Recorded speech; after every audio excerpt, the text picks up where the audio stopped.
Республика Алтай богата известна своим разнообразием животного мира и растениями-эндемиками. Золотой корень, красный корень, марьин корень, красная щетка и другими. Именно в Республике Алтай обитает такой благородный олень, как сибирский морал. В таком количестве это животное больше нигде не встретить. 80% моралов обитает именно на Алтае. Он настоящий король животного мира Горного Алтая. Могучий, завораживает своим величием и красотой. На протяжении веков он являлся объектом охоты, что привело к сокращению популяции. Сохранить этот уникальный вид позволило развитие мораловодческих хозяйств в Республике Алтай. Уникальность морала в его рогах, а если правильнее сказать, в пантах. В молодых, наполненных кровью рогах содержатся ценные вещества. Панты – уникальный, не имеющий аналогов продукт. Они служат источником сырья для производства биологически активных добавок к пище. Их широко используют для сохранения силы и молодости, поддержания здоровья всего организма. Панты морала первыми начали использовать восточные врачеватели, но их популярность с каждым веком только росла. И сейчас, в наше время, эти препараты не потеряли своей актуальности и до сих пор востребованы. В современное время люди ведут гиперактивный образ жизни. Все больше и больше тратят свою энергию на работу, стрессы и решение различных проблем. Естественно, организм начинает истощаться от нехватки сил. Человек же не восстанавливает утраченную энергию. Заниматься своим здоровьем он начинает тогда, когда уже появились серьезные проблемы. И тут он, конечно же, идет в аптеку. Там ему предлагают огромный ассортимент лекарств и препаратов. Однако в составе большинства из них содержатся химические вещества, доли которых достигают порой 80-90%. Такой образ жизни и такое положение дел с аптечными пилюлями наблюдается как в России, так и в Европе. У меня появилась мысль, что восстанавливать здоровье и поддерживать его человек может с помощью препаратов, изготовленных из экологически чистых природных компонентов. Это меня и привело в Республику Алтай к компании «Ревитал». Фирма изготавливает продукцию на основе пантов морала плюс целебные травы. Этот продукт помогает человеку восстанавливать здоровье, эффективен при профилактике многих болезней. С товарами пантовитал россияне знакомы и активнее их применяют. Они плотно вошли в их жизнь. Поэтому я решил, что их жители Европы имеют право на крепкое здоровье и возможность восстанавливать и поддерживать здоровье, а также лечить некоторые болезни при помощи экологически чистых природных компонентов из Республики Алтай они получили. Я создал собственный бренд «Алтай Гербика» и стал официальным представителем компании «Ревитал» на территории Евросоюза. Здравствуйте. Здравствуйте. Рад вас видеть. Я тоже взаимно. Больше года мы готовили шла подготовка к подписанию контракта. Я очень рад, что наконец сегодня мы этот контракт подписываем. И не сомневаюсь, что этот контракт будет долгосрочным и взаимно выгодным. Спасибо, взаимно.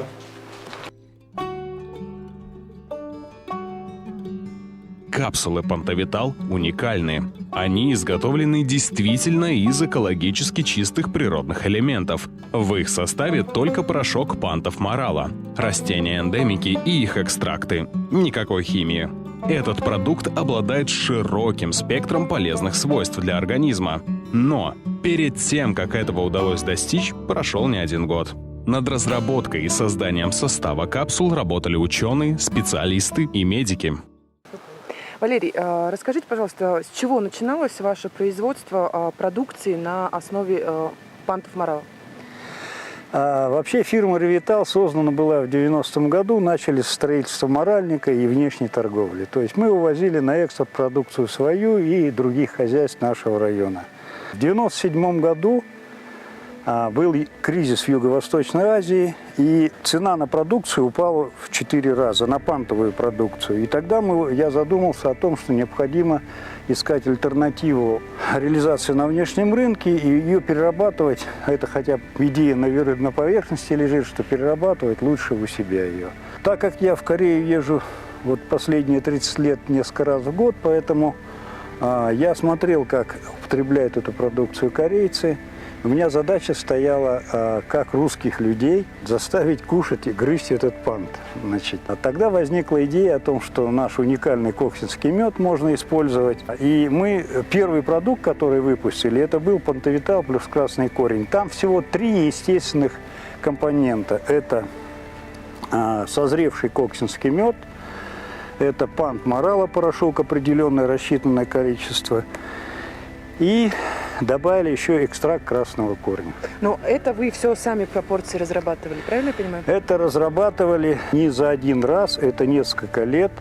В этом принимали участие ученые, медики Алтайского медицинского университета, Томский научно-исследовательский институт курортологии и Институт иммунологии в городе Новосибирске в Академгородке. Это очень долгий процесс, и фактически последние 9-10 лет мы разрабатывали эту линейку, экспериментировали, пробовали, исследовали на больных, исследовали на спортсменах, получили хорошие результаты, защитили 2 кандидатские диссертации медики.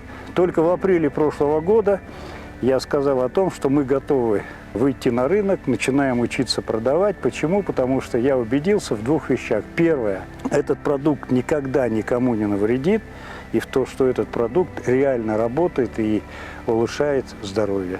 Угу. А на сегодняшний день ассортимент продукции какой у вас? Жить в Горном Алтае и не использовать их эндемики, это будет неправильно. Поэтому мы, естественно, начали добавлять, так сказать, перешли на капсулы и начали добавлять к порошку пантов морала, начали добавлять наши эндемики. Это все: золотой моралий, красный корень, красная щетка, пион, гриб рейши. Вот если взять капсулу, любого из этих названных мной препаратов, то там находится только рассчитанная нашими учеными, вот большая капсула, рассчитанная нашими учеными порошок пантов морала, и добавляем, если это гриб рейши, то экстракт гриба рейши и сам порошок. Что очень важно, что там нет абсолютно никаких консервантов. Только порошок пантов морала и эндемик. Это пищевая добавка, это не является лекарством, но оно прекрасно корректирует иммунную систему. Мы сейчас рассказали немного о готовой продукции, но для ее создания уходит не один день и даже не один месяц. Так давайте вместе узнаем, с чего все начинается. А начинается все с моралов. Как мы уже упоминали в начале фильма, этот вид благородного оленя, который занесен в Красную книгу, удалось сохранить благодаря созданию моральников в Республике Алтай. И не надо сразу думать, что животных содержат в клетках, издеваются над ними и морят голодом. Поверьте, это совсем не так.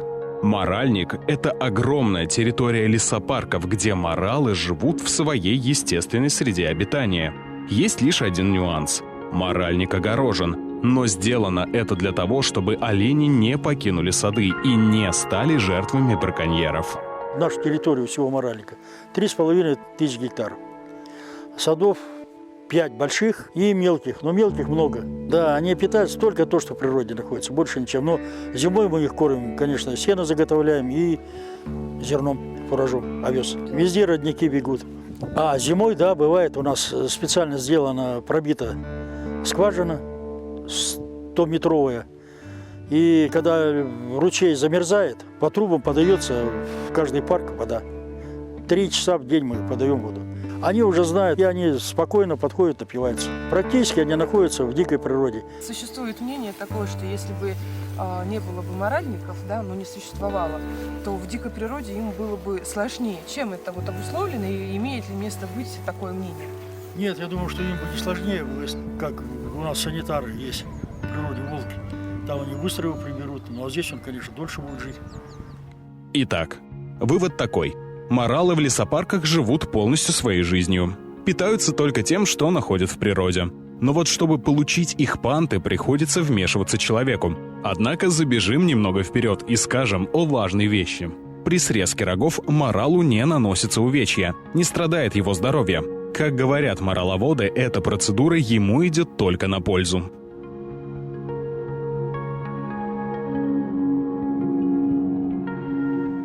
С 10 сентября по 10 октября у моралов идет свадебный период, или этот процесс называется еще гон.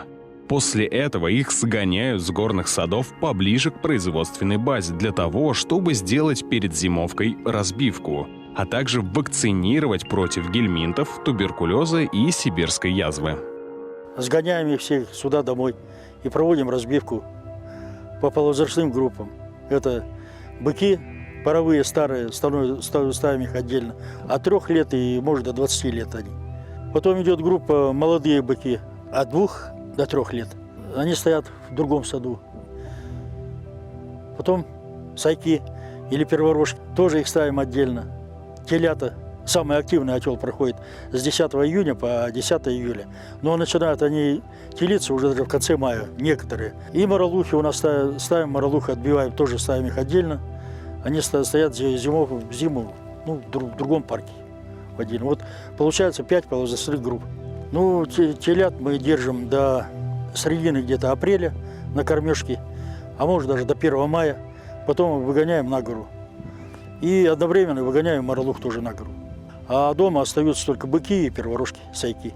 Сайки стоят у нас на срезке до середины, можно сказать, до 10 июля, до 15 июля. Когда срезка идет, я отбираю самых продуктивных рогачей.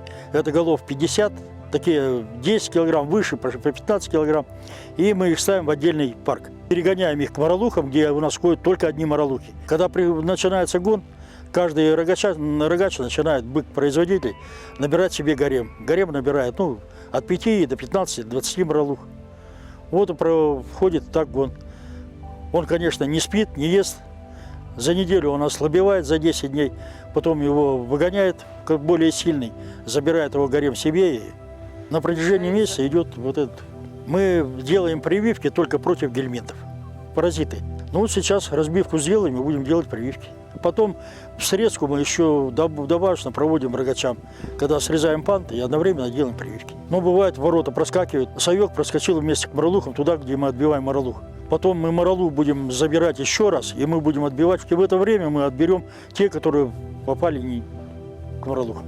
Вот мы потом их заберем обратно и поставим по своим местам. Вот эта разбивка, это идет она в районе, вместе с прививкой, в районе 10 дней. Это сгонять только вот где-то дней 5 уходит у нас на сгон. В районе даже бывает неделю. А потом дома здесь разбиваем, 2-3 дня разбиваем по половозрастным группам. Потом делаем перерыв, чтобы они уже телята постояли. И начинаем телят прививать, сайков прививать, моролух прививать. Основная цель-то этой разбивки. Почему вы не можете, например, того же теленка поселить с быком? Это дело для того, что в зимовку, если их поселить вместе с быком, теленка и быка, бык не даст ему полноценного питания. Будет отбирать и будет питаться только сам, а теленок оставаться будет голодным. Итак, зиму проводят в горах, где есть лесопарки и сады. Но в середине весны их начинают собирать вместе. Для чего? В конце весны, начале лета начинается сезон отбора урожая пантов. Ветвистые рога спиливают, делая из них экстракт, который потом применяют для изготовления различной продукции. Во-первых, панты именно алтайского морала признаны самыми эффективными во всем мире. Во-вторых, во время сезона срезки, когда панты еще свежие, их целебное действие наиболее ощутимо. В период роста рогов в организме моралов активируются все системы, а концентрация биологически активных веществ сосредоточена именно в пантах. Оттого они так ценны. Срезка пантов начинается со 2-го года жизни. Первые рога, называемые шпильками, или же сайками, спичками, достигают длины от 40 до 50 сантиметров, окостеневают и в конце апреля или начале мая сбрасываются. Рост пантов продолжается от 65 до 90 дней у моралов. Срезка пантов производится до окончания их роста. Поэтому после срезки рост рогов возобновляется и вырастают новые, небольшие панты. Панты срезают до их окостенения. Окостенение происходит постепенно и зависит от ряда факторов. Поэтому техническая зрелость, то есть стадия роста, на которой панты представляют наибольшую ценность, определяется отдельно для каждого рогача. Основным признаком зрелости пантов является число концов. Панты моралов 3 лет и старше снимаются при полном развитии 4 концов, в некоторых случаях 5. Дополнительным признаком зрелости является масса пары пантов, которая на стадии 5 концов должна быть не менее 7-8 килограмм. Срезка начинается обычно в конце мая. Утром загоняем, пока холодок, отбиваем, какие поспели на срезку. А вечером мы режем, потому что морал легче, он уходит уже на холод. не один год просто надо поработать, чтобы определять уже, как он, когда он созрел. Можно нарезать ранние понты, можно переросшие нарезать. Он хороший будет, конечно, по качеству все, но для хозяйства это уже, чем меньше золы, тем меньше вес. А длится срезка сколько по времени? 2 месяца. У нас на сегодняшний день 856 срезных вот на этот сезон. И в общем количестве сколько пантов получается? Ну, 2 тонны. Консервированный пант. Вы обрабатываете вот этот срез? Ну, чем? конечно, обрабатываем. Квасцами, жженые квасцы и вперемешку с глиной. Кстати, во время срезки пантов моралам делают повторные прививки против гельминтов, туберкулеза и сибирской язвы. После этой процедуры животных отпускают снова в лесопарке, а дальше начинается сложный процесс консервации пантов. При консервации пантов происходят биохимические процессы, ведущие к увеличению в них количества биологически активных веществ. Начинается процесс консервации с варки пантов. Сейчас происходит варка. Но температура воды, я думаю, тут у нас в горах 96-97 градусов. Вот сейчас они погрузили панты на 6 минут. Потом 4 минуты будут отдыхать, и потом еще на 3 минуты погрузим. И потом уже на воду ветровую пойдут. Для чего делается варка? Я думаю, для того, чтобы кожа сварилась, и в жаровые панты лучше себя ведут, не так дуются. По окончанию варки панты подвешивают в ветровую сушилку на 48 часов. Александр Дмитриевич, расскажите, что за процесс здесь происходит, что это вообще за помещение и для чего оно необходимо? Это ветровая. Здесь панты отдыхают, как проветриваются. Тоже для потери влаги из пантов. Это они сюда помещаются после того, как... Это вот сейчас варка прошла, вот они остались, их повесили горизонтально, чтобы кровь в макушку не уходила вся. В таком положении долго они будут висеть? Их потом как-то будет? Теперь они уже все, так и будут висеть. Завтра их сварят и снова также повесят. А сколько раз их варить будут? То есть вот И сегодня, и завтра. Потом они уже на 3-й день пойдут в жаровую. Оно работает фактически без остановок, только вот когда варка идет, срезка идет, чтобы не пугать моралов. Как вспомогатель для продува пантов, для шевеления воздуха. На воздухе же быстрее все сохнет.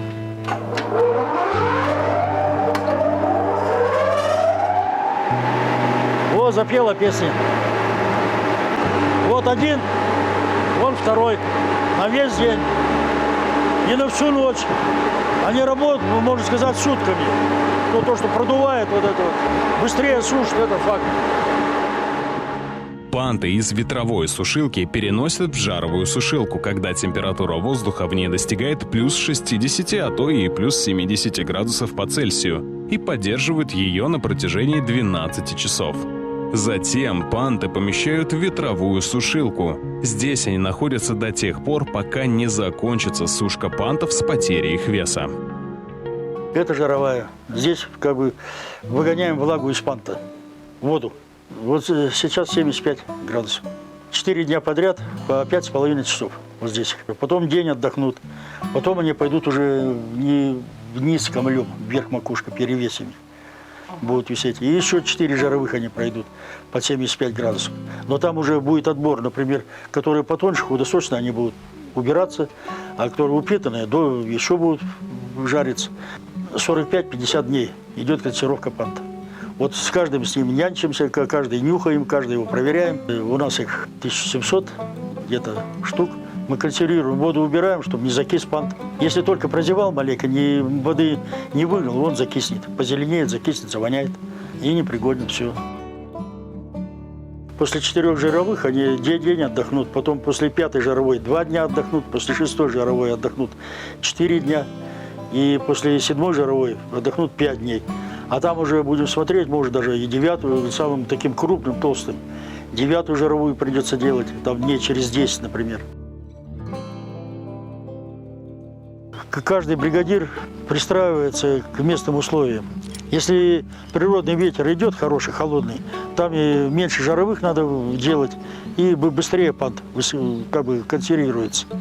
45-50 дней.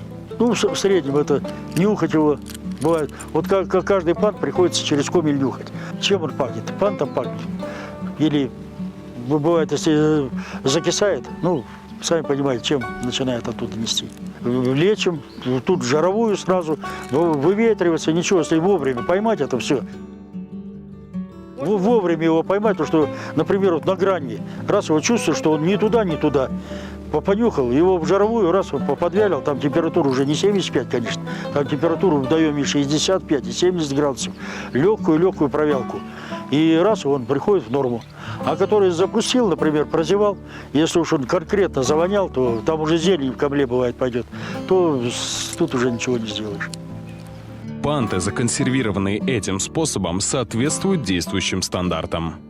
Республика Алтай – это единственное место в мире, где производится в таких объемах этого благородного оленя, морала, панты используются. И поэтому не использовать это будет просто грех. Поэтому мы стараемся это все использовать для производства пищевых добавок. Как вы думаете, люди уже пришли к тому, чтобы употреблять вот подобные биологически активные добавки, то есть заботиться о своем здоровье не посредством химических лекарств, да, а именно заботиться заранее, заниматься профилактикой? Радует, что этот процесс идет. Радует, что он еще далек, так сказать, того, чтобы это удовлетворяло нас. Но уже многие люди понимают, что натуральные продукты, они могут принести гораздо больше пользу, чем, так сказать, химия, чем все остальные вещи, которые использовались до этого. Надеемся, что здоровье людей в будущем будет поправляться и с помощью пищевых добавок. И надеемся, что мы с помощью своей пищевой добавки будем добиваться того, чтобы люди меньше болели, были здоровыми просто. Алтай Хербига предлагает жителям Европы комплекс высококачественных, а главное, высокоэффективных продуктов, хранящих в себе силу природы Горного Алтая и способствующих поддержанию здоровья и продлению долголетия. Капсулы Пантавитал Плюс, реализуемые под брендом Алтай Хербига, способствуют укреплению иммунитета, обмену веществ, правильному свертыванию крови, ферментации, репродукции, формированию соединительных тканей, выведению токсинов, восстановлению кислотно-щелочного баланса. Этот продукт благотворно влияет на работоспособность сердца и сосудов и поддерживает электролитный баланс в организме. Перечислять преимущества можно бесконечно. Но зачем слушать, когда можно лично в этом убедиться? Приобрести капсулы Пандавитал Плюс на территории Евросоюза теперь несложно. Стоит лишь зайти на интернет-магазин и сделать пару кликов. Алтай Хербига гарантирует высокое качество сырья, эффективность действия и положительный результат.